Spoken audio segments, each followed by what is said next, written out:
Selamat malam teman-teman semua. Kalau saya berkunjung ke Indonesia itu saya senang lihat nih ruangannya penuh. Terasa sekali kalau kita haus ilmu dan mengejarnya kan. Entah apakah slide-nya ada Dilannya, nggak tahu. Nah, ngomong-ngomong soal Dilan, saya mau ramal sedikit kan. Setelah acara ini kan kita nggak mungkin ketemu Melia, karena kantinnya udah tutup. Jadi harapan saya adalah teman-teman bisa mendapatkan ide baru atau inspirasi untuk meracik presentasi dengan gaya yang agak sedikit berbeda. Dan harapannya juga bisa menyampaikannya dengan penuh semangat dan penuh percaya diri. Kadang kalau kita berpikir tentang presentasi, itu konteksnya harus serius. Apakah forum seperti ini, Buka Talk atau TED Talk malah, atau ketika kita mencoba menjelaskan sesuatu yang teknis secara detail di sebuah konferensi. Nah sebenarnya nggak seperti itu. Kalau teman-teman punya gagasan untuk ide baru, untuk proyek baru atau produk baru, product planning atau sprint planning, nah itu sebenarnya terkadang tanpa sadar kita sudah masukkan unsur-unsur aktivitas yang suka kita berikan kalau bikin presentasi yang serius. Bahkan dalam konteks wawancara sekalipun, apakah wawancaranya dengan calon atasan atau calon mertua, kita kadang-kadang sengaja memasukkan teknik-teknik yang kita biasa pakai untuk presentasi. Kalau dalam urusan komunikasi, presentasi itu kan lawannya tuh bertolak belakang sekali dengan yang namanya curhat kan. Curhat itu kita mau yang dicurhatin ya dengerin aja, nggak usah ngasih ide-ide yang aneh-aneh atau malah memberikan komentar yang nggak jelas kan. Pokoknya dengerin aja gitu loh. Sebentar lagi mungkin ada chatbot untuk curhat.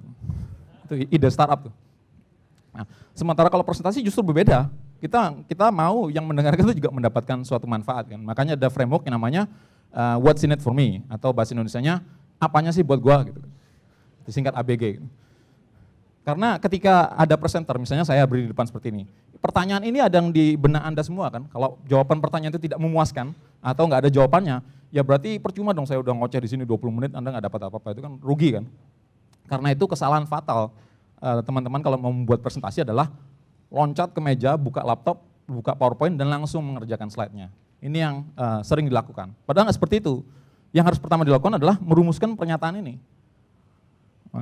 Setelah presentasi ini tiap orang akan titik-titik-titik. Nah dipikirkan matang-matang sejam, sehari, seminggu, sebulan. Titik-titik ini mau diisi apa? Dirumuskan sampai benar-benar mantap, benar-benar seret, dituliskan di kertas, papan tulis, buku catatan, entah dimanapun lah. Sampai puas dengan pernyataan ini, kemudian baru kita memikirkan materinya seperti apa. Nah untuk materinya sendiri, dalam presentasi ini saya akan menggunakan framework untuk membahas 3 ya. Bagaimana cara kita pertama meracik bahannya supaya memikat, kemudian bagaimana cara penyampaiannya supaya ringkas, renyah, tapi juga penuh percaya diri, dan terakhir, kalau semuanya sudah dikuasai, bagaimana caranya supaya kualitasnya tetap terus meningkat. Nah kita lanjutkan topik pertama tentang bahannya ya. Nah,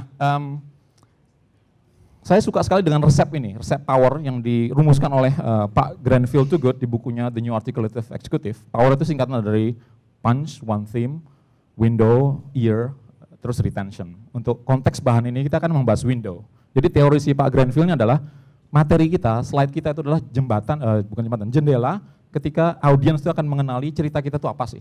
Karena itu jendelanya terus memikat, harus menarik. Kalau enggak, orang semua akan terlena dan tertidur. Bagaimana cara membuat yang menarik?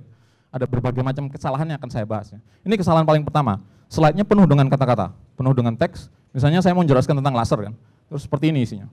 Terus saya ngomong lagi kan, laser adalah sumber cahaya yang khas berkaca. Ini akan semua orang juga bisa baca kan, itu kesalahan pertama. Kesalahan kedua adalah kalau misalnya saya ngoceh yang lain pun, Anda semua nggak akan perhatiin. Orang semuanya mau tergoda untuk membaca ini kan.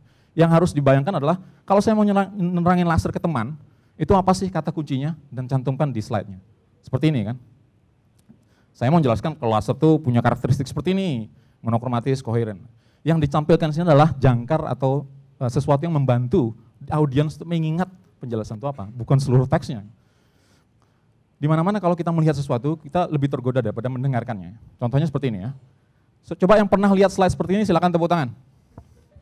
Tuh, ada yang angkat tangan, ada yang tepuk tangan kan.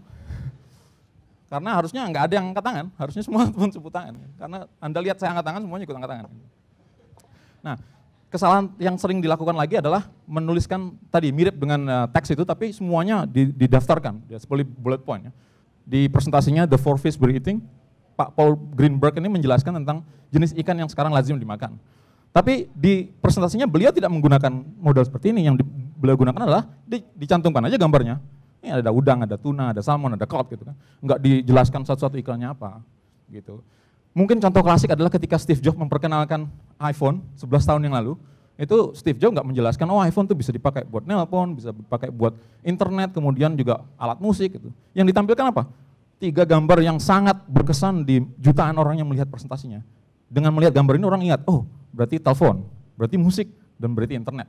Memang akhirnya dijelaskan satu-satu, cuma yang teringat itu, yang terkenang adalah 3 gambar ini. Sama kalau kita menjelaskan sesuatu dengan angka-angka itu akan memusingkan, misalnya konteks ini kan, saya punya gambar kemudian dikompres jadinya segini. Ini sulit dibayangkan, tapi kalau diubah bentuknya karena seperti gambar seperti ini kan jelas kan, oh berarti ukurannya sekarang tinggal sepersekiannya.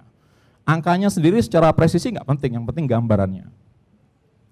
Perbandingan juga begitu, misalnya Anda bikin startup, oh yang pakai 15 juta kan kadang-kadang sulit kan, seberapa banyak sih? Tapi kalau Anda cantumkan, oh itu semua penduduk di Pulau Kalimantan, nah orang kebayangkan, oh berarti banyak gitu kan. Nah, apapun ukurannya, apapun yang mau kita tampilkan. Oke, untuk menyegarkan slide kita juga kadang-kadang suka menyisipkan kutipan. Ya. Misalnya ada insiden kemudian bikin postmortem, ya. Kita bisa tampilkan kutipan seperti ini. Nggak apa-apa loh kalau ada masalah, kan kita bisa manfaatkan itu belajar gitu. Kutipan juga nggak harus serius, ini kutipan yang dimodifikasi ya. Dari film The Dark Knight, si Two-Face kan ngomongnya nggak gitu, tapi buat orang-orang yang senang di front end atau JavaScript, ini pernah saya gunakan, ilustrasikan, ini loh masalah di front end itu. Nah ini mirip. Yang lebih menarik adalah kutipan plesetan, misalnya seperti ini. Berapa banyak yang salah di gambar ini kan, yang ngomong itu kan bukan Darth Vader, terus You Shall Not Pass kan Gandalf kan, Gandalf itu kan pemerannya si Ian McKellen, yang waktu itu dia memerankan juga Magneto di situ. Nah ini kan untuk membuat orang kaget sedikit terus melihat dan oh ya apa itu ya. Gitu. Nah jadi intinya adalah jangan semuanya dicampurkan ke dalam satu slide sehingga nggak bisa dipahami. Semakin sedikit semakin bagus, karena semakin sedikit itu semakin gampang diingat. Tujuan kita presentasi itu adalah setelah selesai presentasinya orang ingat isinya apa, bukan memahami seluruh isi slide gitu kan. Ini contoh jelek dari Bill Gates nih, waktu dia menerangkan Silverlight. Entah tahun berapa ini, udah banyak banget teksnya, nggak bisa dibaca karena fontnya kecil juga, ramenya minta ampun, nggak ada yang bisa ingat gitu. Jadi nggak ada gunanya, gambarnya banyak, ada bullet point-nya dan sebagainya ya. Milea sendiri kan pernah bilang, dia rindu Dylan, tapi dia nggak udah rindu bullet point lagi gitu. Yang mau nge-tweet saya tungguin. Oke, itu tentang masalah meracik bahan supaya memikat. Nah kalau bahannya sudah jadi, gimana kita menyampaikannya? Ada juga triknya ya. Sekarang kita lihat bagaimana mengemasnya dan menyampaikannya. Ada 3 hal yang harus kita perhatikan, keringkasannya, kemudian apakah renyah atau tidak, dan bagaimana metode penyampaiannya itu dengan penuh percaya diri. Ringkas itu penting, ini contoh paling ekstrim ya. Si pembalap ini dalam 2 detik dapat ban baru gitu kan. Kita nggak perlu se-ekstrim itu, tapi kita harus perhatikan kalau kita mau menjelaskan sesuatu, sebaiknya jangan bertele-tele, sesingkat-singkatnya karena kita harus menghargai waktu, lihat aja nih ya, berapa banyak orang di sini kan, saya nggak mau buang-buang waktu semua orang. Nah bagaimana caranya untuk belajar meringkaskan? Pertama-tama ingat konsep ini, saya suka kutipan dari Mark Twain ini. Isinya kurang lebih kalau saya punya waktu lebih banyak, suratnya bisa lebih pendek. Sebenarnya paradoks kan, kalau punya waktu lebih banyak kok nggak bikinnya lebih panjang lagi gitu. Ternyata meringkaskan itu perlu energi, perlu tenaga dan nggak gampang gitu kan. Rumus yang saya pakai adalah piramida kompresi seperti ini. 3 lapis, 30 menit, 4 menit, dan 11 detik. Untuk mendapatkan versi 4 menit, Anda harus bisa menjelaskan topik atau apapun topiknya secara agak sedikit panjang, 30 menit. Beberapa kali ke teman-teman, 1, 2, 3. Setelah itu bisa Anda lihat, oh yang perlu dibuang ini, yang disimpan ini, diperjelas ini. Setelah itu Anda bisa dapat versi 4 menitnya. Kalau sudah dapat versi 4 menitnya, dilatihlah menjelaskan versi 4 menit ke berbagai orang, akhirnya Anda bisa padatkan sehingga hanya 11 detik, yang nggak perlu dibuang lagi. 11 detik ini kan istilahnya elevator pitch, karena masuk lift sampai ke lantai tujuan tuh kira-kira cuma 11 gitu, 11 detik. Nah 11 detik itu bisa mengubah hidup Anda. Bayangin kalau masuk lift terus ketemu presiden atau pemenang Nobel atau penulis buku atau CEO-nya kan. Terus dia tanya, Mas ngerjain apa Mas? Terus saya nggak bisa jawab 11 detik kan. Itu nasib saya berbeda kalau saya udah lancar sekali ngomongnya 11 detik, karena sudah seling latihan. Salah satu cara latihan meringkaskan itu bayangin tiap hari masuk lift, ketemu orang yang Anda bayangkan, misalnya Dylan, atau siapapun, Milea, ngomong apa 11 detik itu gitu. Jangan sampai 11 detik itu udah 11 detik yang paling sia-sia dari hidup Anda. Nah, itu ringkas. Gimana supaya renyah? Renyah itu kan sebenarnya adalah intisari dari tetap mempertahankan supaya presentasinya menarik. Ini kan kurva tingkat perhatian audiens terhadap presenter. Semakin lama semakin turun. Fungsinya renyah itu adalah supaya menaikkan perhatiannya supaya nggak langsung jatuh gitu kan. Ini di mana-mana gampang, di sela-sela presentasi diberikan sesuatu yang interaktif ya, apakah pertanyaan ataukah cerita-cerita pribadi ataukah cerita lucu ya, cerita. Tapi jangan menjelek-jelekan orang. Kalau mau jelek-jelekan, jelek-jelekan dia sendiri gitu kan. Sama, kadang-kadang kata penutupnya juga kita seperti itu. Ingat formula ABG tadi kan, jangan sampai kita menutup itu, ya itu aja materi saya udah baik gitu. Jangan sekali lagi digunakan kesempatan itu untuk menjelaskan, oh tadi kita bahas ini loh. dan sebelum semua orang di audiens itu pergi, mereka ingat itu untuk sekali lagi dan akan menjawab ABG-nya. Bagaimana caranya presentasi kita tuh harus percaya diri. Saya rumuskan formula seperti ini, ada 3 yang harus diperhatikan, bahasa tubuh, kontak mata, dan kelancaran bertutur. Bahasa tubuh itu bagaimana? Sebenarnya bahasa tubuh kita tuh mencerminkan perasaan kita nggak mungkin mengkhianati itu. Karena kan kalau zaman dulu kita mau bertahan hidup pada harimau, kita kan langsung mengecil seperti ini kan, terus lari kemana-mana, putar-putar gitu kan, tangan di kantong. Nah, kalau di sini kan audiensnya bersahabat, jadi Anda harus berdiri tegap, kemudian ya jangan putar-putar seperti setrikaan. Dan jangan membuat posisi defensif, karena semua orang akan lihat, oh ini Mas ini sebenarnya mau di situ apa enggak? Oh enggak, saya cuma disuruh bosnya gitu kan. Itu akan kelihatan gitu, apapun yang Anda ucapkan, semua orang akan melihat itu. Kemudian tatapan mata, hanya ada satu tatapan mata arahnya ke audiens, bukan ke 3L ya, layar, lantai, apalagi langit. Walaupun ngomongnya soal cloud computing, jangan lihat langit, lihatlah audiensnya. Jadi audiens yang besar itu dibagi berapa sektor, kemudian masing-masing ya, berapa lama di sini, berapa lama di sini, berapa lama di sini. Jangan satu orang dipelototin aja, itu kan takut juga audiens. Nah itu tentang tatapan mata. Yang satu lagi kesalahan yang sering dilakukan adalah kelancaran bertutur. Ada yang dinamakan speech filler. Speech filler ini adalah kata-kata yang kita selipkan ketika ada jeda dan kita merasa nggak enak kalau itu ada jeda. Dalam presentasi bahasa Inggris sering sekali orang bilang actually, you know, like, literally, paling sering kan seperti itu. Kalau Anda lihat presentasi pasti ada banyak seperti itu. Yang paling parah itu sebenarnya honestly. Udah ngomong 15 menit, lalu mulai dia ngomong honestly. Jadi yang tadi 15 menit tadi pertama tadi apa? Bohong semua dong. Presentasi bahasa Indonesia juga sering jadi, tiap kalimat dimulai dengan jadi. Kebetulan itu sering banget kan. Kebetulan IP saya 4, kebetulan saya cum laude, kebetulan gaji saya besar, kebetulan istri saya cantik, alim, kebetulan startup saya dibeli Bukalapak. Kan kalau kayak gitu orang anak-anak SMA itu kan ya udah kita ke mall aja semuanya kebetulan kok, nggak perlu usaha gitu. Jadi jangan sampai besar kepala, tapi banggalah dengan yang kita kerjakan, nggak semuanya kebetulan. Which is ini juga entah siapa yang mempopulerkan. Setiap kali ada presentasi yang ada which is-nya itu dibuang which is-nya pun nggak masalah gitu, nggak akan mengubah maknanya. Ini speech filler. Nah kalau kita sudah mulai lancar, bertutur katanya, kemudian bahasa tubuhnya juga jelas, tatapan matanya juga nggak ngawur, kemudian ada kerenyahan di penyampaian dan ada keringkasan. Itu kita nggak akan lagi punya masalah dengan yang namanya demam panggung. Kan Dylan bilang sendiri kan demam panggung itu cuma buat orang yang nggak percaya diri. Oke, itu tentang bahan dan kemasannya. Nah, kalau sudah mulai dikerjakan itu bagaimana caranya supaya kita menaikkan kualitasnya.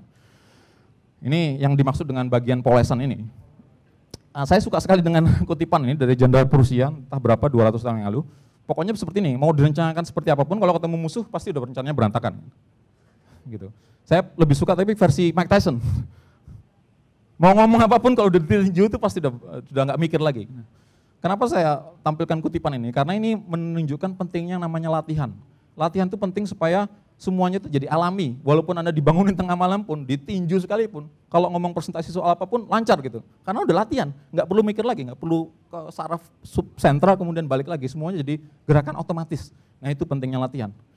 Nah, jangan anggap remeh namanya latihan. Saya sering sekali lihat presentasi yang materinya bagus, presenternya juga lumayan memikat, tapi karena kelihatan banget dia satu kali pun nggak pernah dibuat presentasinya nih, ini pertama kalinya, itu kan seperti tim basket saya dulu kan, game itu adalah latihan kita, kita nggak pernah latihan, kita latihan pas bermain dengan lawan gitu kan, jangan ditiru yang seperti itu, karena kita harus jalani semua presentasinya sekurang-kurangnya sekali, 2 kali, 3 kali, berkali-kali, sampai benar-benar puas, sampai benar-benar sempurna. Kalau kita lihat Steve Jobs, oh enak banget kan dia presentasi, dia itu latihannya ratusan kali, dia lihat sendiri videonya, kemudian sampai ada nggak suka diulangi lagi. Kita cuma lihat hasilnya, kita nggak pernah lihat usahanya. Nah, caranya gimana? Ya simulasikan lah. Misalnya kalau mau presentasi di Bukatalk ya datang ke sini, lihat oh seperti ini tuh ruangannya, nanti saya harus ngomong seperti ini dan sebagainya ya. Ini sendiri, bisa juga cari teman-teman korban yang mau ngasih masukan. Jadi dipresentasikan di depan, teman-teman kemudian mencari umpan balik atau feedback ya. Feedback itu sangat penting. Seperti ini, latihan kemudian ya lihat salahnya apa. Nah, satu hal yang sebagian besar orang nggak mau ngerjakan, tapi kalau dikerjakan nih efeknya dahsyat, akan memoles presentasi dia ke tingkat yang luar biasa. Itu pengalaman saya pribadi, itu adalah melihat video Anda sendiri. Jadi Anda buat simulasi atau pergi ke ruangan sepi, kemudian rekam pakai HP, 5 menit aja, nggak usah lama-lama. 5 menit ngoceh apa, kemudian dilihat lagi. Dan setiap 5 menit itu dianalisis, saya mau memperbaiki bahasa tubuh saya nih misalnya, atau saya memperbaiki tatapan mata saya. Dilihatlah di 5 menit itu apa yang salah, kemudian ulangi lagi. ulangi lagi sampai benar-benar sempurna, sampai benar-benar puas, kemudian beranjak ke berikutnya. Oh, saya di mana-mana pakai speech filler, jadi kebetulan which is literally honestly, dilihat di rekaman itu dilihat, oh berapa kali saya kayak gini nih. Ulangi lagi sampai benar-benar hilang. Dijamin deh, itu akan hasilnya luar biasa. Begitu sudah selesai, ini saya pernah ngalamin sendiri, misalnya sehari ngerjain itu, bandingin video terakhir dengan video pertama. Itu Anda kaget, ini saya bukan gitu kan. Nah itu sangat penting, jadi jangan remehkan itu kan. Si Dylan kan bilang rindu itu berat, tapi latihan presentasi itu gampang kok. Waktu itu nggak masuk filmnya aja. Nah akhir kata saya sudah rumuskan, buat rumusan yang mudah-mudahan gampang. Jadi kita perhatikan bahannya, racik bahannya sehingga memikat, kemudian pelajari tekniknya supaya penyampaian itu ringkas, renyah, penuh percaya diri, dan terus latihan supaya dipoles dan memikat semua orang, seperti Dylan tadi. Oke, terima kasih.